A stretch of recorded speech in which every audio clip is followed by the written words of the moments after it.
Greetings, folks. This is a bit out of the ordinary for me, but I am just doing a quick overview of something I am building up in Minecraft at current. Um, as you can tell, we have some NPCs and stuff walking around using custom NPCs. Um, Here we just have one of the police boxes. This is where I have these guys spawning out of. He's supposed to have a club, but doesn't seem to be spawned in correctly with it in the world regen. Um, As you can see, though, that's what he's supposed to be holding over there. It's a fairly large mace. This is on a custom mod pack I've put together. Going to the town, I started off with the base of a standard Minecraft village. Just a sandstone one that was on the beach.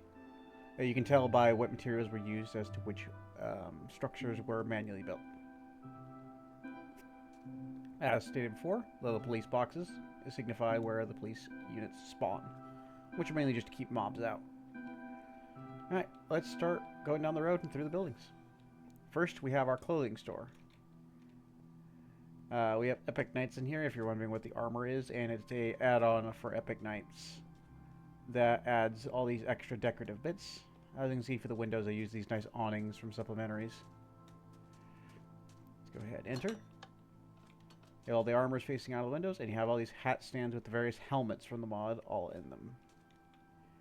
And then you even have an NPC with a semi-working dialogue system here. Which is, I say semi-working because it's fairly basic. It's just, oh, explain what's going on, I see, and then go back, and then you can use their shop menus. You can buy and sell certain items from each shop respectively. If we go across the way here, we have the tavern. The tavern only has this front window, but when you come inside here, you have these 4 people, which are mercenaries. You have these 2 low-ranking mercenaries, which as you can see, how many days you can hire them for how much coin. These guys are more expensive, but they have better equipment, so they have more HP and general better survivability. And then the guy behind the counter, he doesn't have a dialogue system like the other one implemented yet, but he will sell you some cheap food at the start, as well as will sell you some more expensive food that's way better down the line, or sell alcohol to you, or sell you some hop seeds and yeast.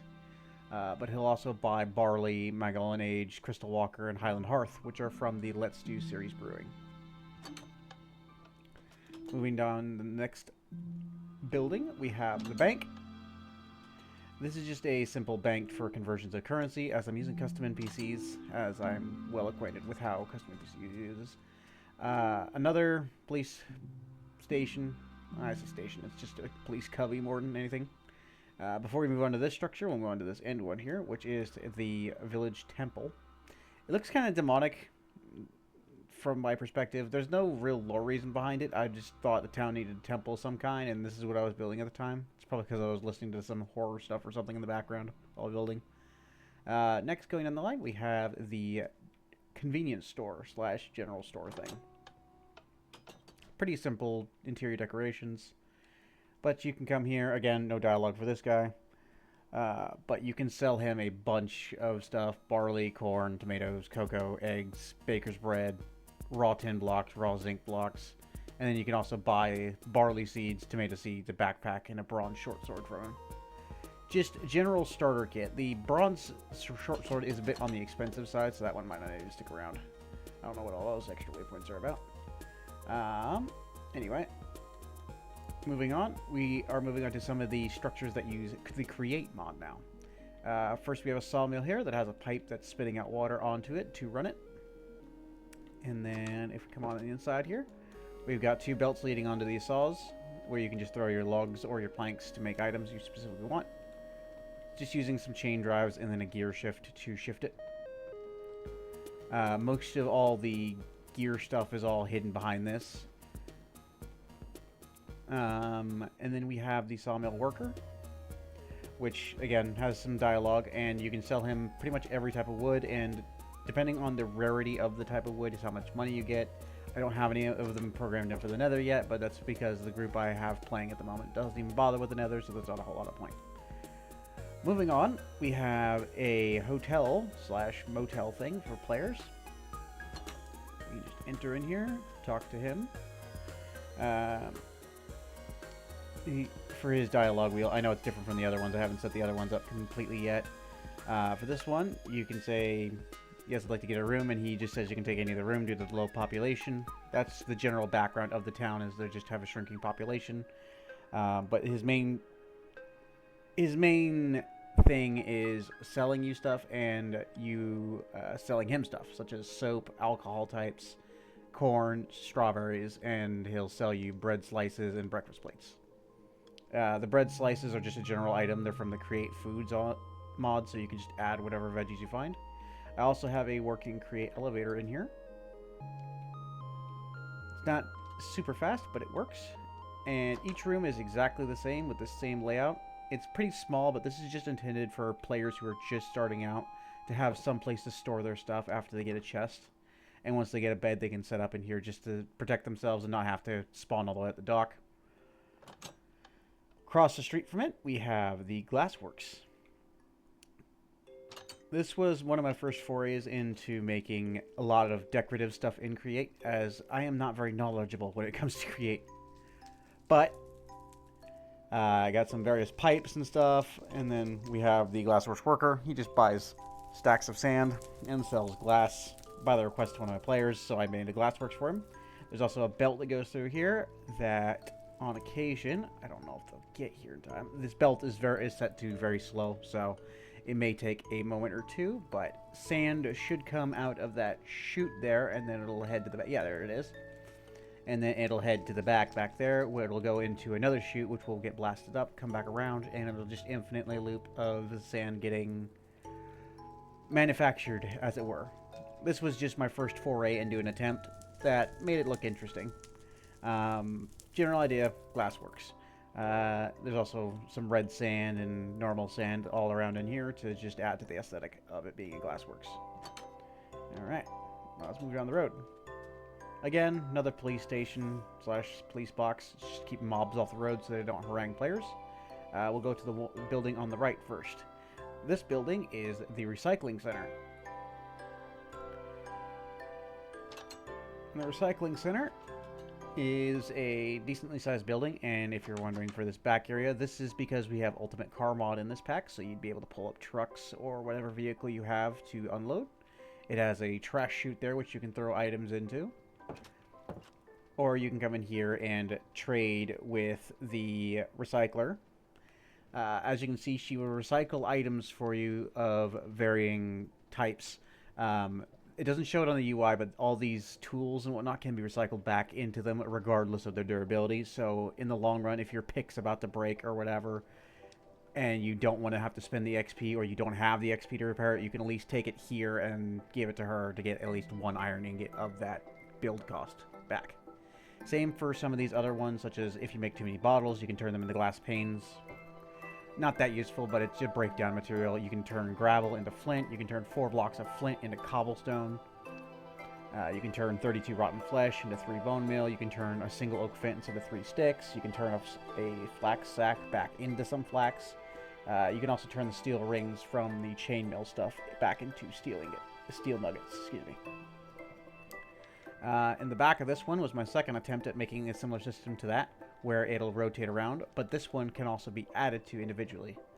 As you just saw, the items come down this long belt, they go onto the main belt, they circle into it's basically like a burner of sorts for recycling. It all goes into there, drops down a chute, comes back around, and just repeats, similar to the other one.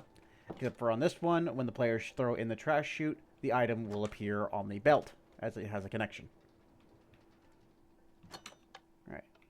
Next is the last building I have constructed this time around. Let's just take a saunter on over there. This is the cannery.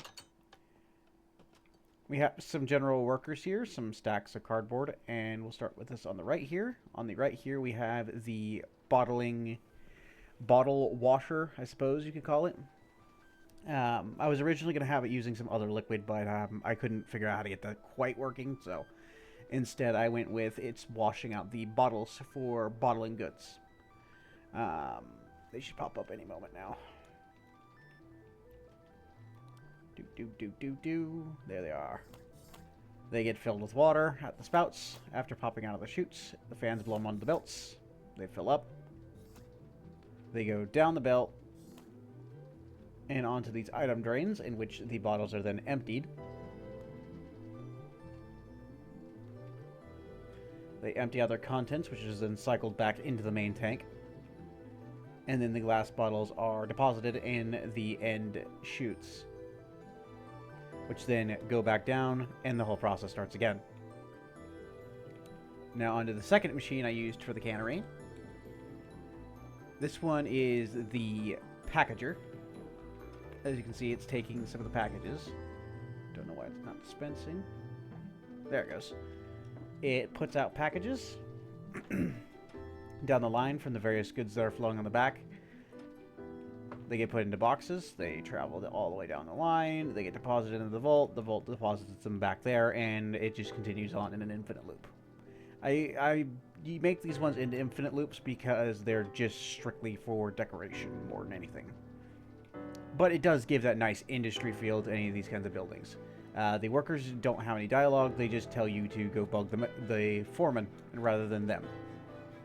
This is the only building I have implemented extra workers for, because this building just felt too big to just have one person standing in it. The foreman's office is pretty simple, but it is a little bit decorated. He has some minor dialogue, and he buys all the meat types, really, and some of the fish. Well, most of the fish. And he'll sell you canned food, which is not a very good food type, but, you know, if you need extra food, you can have extra food, basically. Other than that, though, that is the current state of this project I'm working on. This will eventually turn into a dedicated server for a select group of people. If you'd be interested in joining, you can apply, and I might get to it, may not. It depends on the player count of the server as to how long the server would actually be up, theoretically. However, I'm still in the stage of construction and testing with some of my people I have played with more often. Other than that, though, this has been a off-brand from my normal video formats.